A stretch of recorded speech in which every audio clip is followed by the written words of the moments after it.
안녕하세요. 독거 변호사 이 변호사입니다. 제가 오늘은 촬영 장소를 좀 바꿔봤어요. 제 거실에는 거의 여기 있는 경우가 없는데 최근에 전국적으로 대학생들이 시국선언이라고 많이 하고 있잖아요. 저는 유튜브를 통해서 보고 있습니다. 처음에 연세대에서 시작을 해가지고 서울대 그리고 뭐 여러 대학들 고려대도 있고 전남대 숭실대 그리고 전남대도 있더라고요. 경북대, 부산대. 근데 이 젊은 20대들이 그렇게 시국선언을 한다라는 거는 굉장히 의미가 있는 겁니다.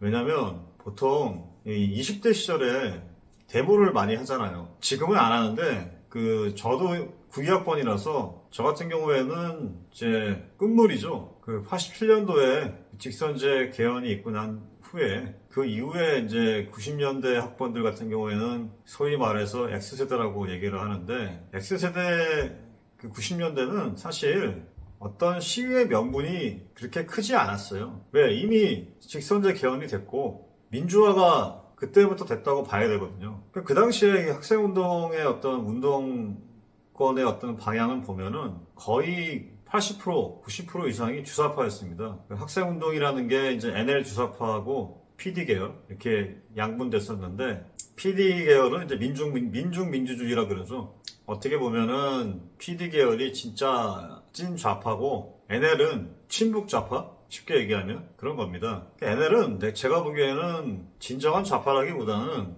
북한 추종 세력이죠. 근데 그게 87년도에 우리나라가 직선제 개헌을 하고 그리고 89년도에 공산주의가 몰라 그랬지. 89년도에 소련이 붕괴가 됐잖아요. 그리고 나서 동구권도 몰락을 하고 독일이 통일을 하고. 근데 그 이후에 학생운동이 90년대 학생운동이에요. 근데 90년대 학생운동이 그러니까 지향하는 바가 뭐였겠어요? 없지. 딱히 지향할 게 없지. 그 전에는 87년도 전에는 반독재 투쟁이라는 어떤 큰 명분이 있었는데 그것도 성취가 됐고. 근데 사실상 그 학생운동의 어떤 주류는 NL 계열 같은 경우에는 그렇고 PD도 마찬가지인데 어떤 사회주의, 공산주의에 대한 어떤 로망이 있었단 말이에요. 근데 그것도 89년도에 소련이 붕괴되면서 완전히 나가리가 됐단 말이야. 그러니 어떻게 보면은 PD 계열 운동권은 좀 동력이 더 처지죠. 그러나 NL은 다르지. 주사파는 기본적으로 공산주의, 사회주의 어떤 그런 이념 노선이라기보다는 그냥 북한 추종이란 말이야. 북한 추종. 김일성 추종. 근데 그런 잔당 세력이 남아가지고 90년대를 유지를 했습니다. 그래서 90년대 학생운동은 굉장히 학생운동이라고 말하기도 어려워요.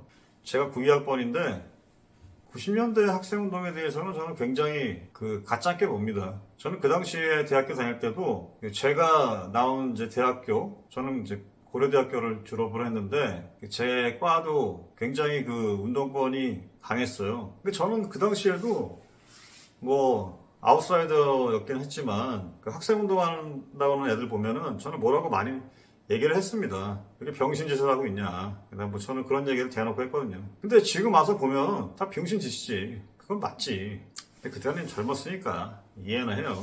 이해는 하는데 제가 말하고 싶은 본질은 뭐냐면 10대 청춘은 되게 순수하고 아무래도 격정적이잖아요. 당연히 어떤 부당한 권력에 대해서 반발심이 들고 이거를 고쳐야겠다라는 어떤 정의감이 들고 그렇기 때문에 데모도 할 수 있어요. 근데 제가 보기에는 제 90년대 이후의 학생운동은 제가 학생운동에 대해서 연구를 한 사람은 아니지만 NL 주사파에 그런 거 외에는 딱히 이렇게 보이지 않거든요. 근데 제가 어느 순간부터 제가 느낀 건 뭐냐면은 이제는 세월이 흐르면서 학생운동도 안 하지만 그래도 이제 어느 정도 보이는 게 뭐냐면 이 불공정에 대한 저항이 보이더라고. 그거는 굉장히 옳은 방향입니다. 이 불공정에 대한 저항. 그게 20대들한테 주제가 될 수 있겠다라는 생각이 들더라고요. 근데 지금 전국에 대학생들이 시국선언을 하고 있지 않습니까? 탄핵 무효를 외치면서. 그게 왜 그런가? 보통 젊은 친구들이 시위를 한다는 거는 권력에 대항하는 거란 말이야. 부당한 권력에 대항하는 거란 말이야. 그렇기 때문에 지금 윤석열 대통령은 정부 여당의 대통령이잖아요. 근데 대통령을 지지한다라는 어떤 시위를 한다라는 거는 사실 굉장히 어색하거든. 이 젊은이들이 어떤 권력을 지지합니다 라고 시위한다라는 거는 굉장히 어색하거든. 근데 이게 왜 이렇게 되냐? 사실상 지금 대한민국의 권력은 이 윤석열 대통령이 아니라 야당이란 말이야. 입법 독재, 29번의 탄핵. 탄핵이라는 거는 저는 제가 뭐 직업이 변호사지만 헌법을 공부할 때도 그랬고 지금도 그런 생각이 들지만 탄핵은 굉장히 엄중한 거예요. 근데 제가 정말로 신기한 걸 경험한 게 지난 총선 이후의 대한민국 상황이죠. 탄핵이 그냥 자기의 어떤 사사로운 사익을 위해서 남발되는 거야. 아니, 한 나라의 장관을 탄핵하고 감사원장을 탄핵하고 중앙지검장을 탄핵하고 탄핵 사유가 없어. 근데 탄핵하는 이유가 그거야. 나는 수사받기 싫고 감사를 받기 싫고 나의 비리를 캐지 마. 이런 거란 말이야. 아니면은 이 정부를 마비시키기 위해서.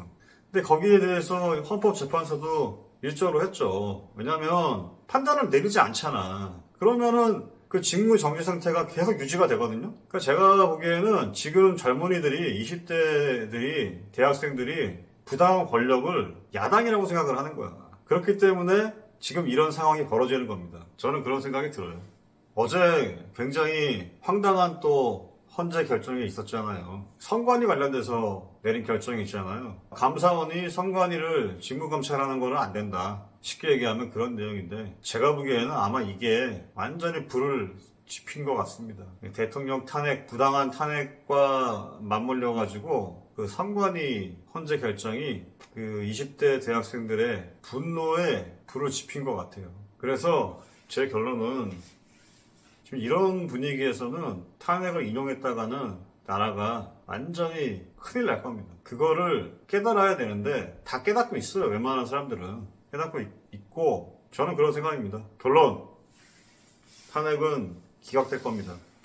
물론 각하되는 게 맞는데 각하된다라는 게 법리적으로도 맞아요. 근데 모르겠어요. 이렇게 심리를 다 했기 때문에 여튼 탄핵은 기각 또는 각하될 거고 그렇지 않으면 대한민국은 정말 큰일 날 겁니다.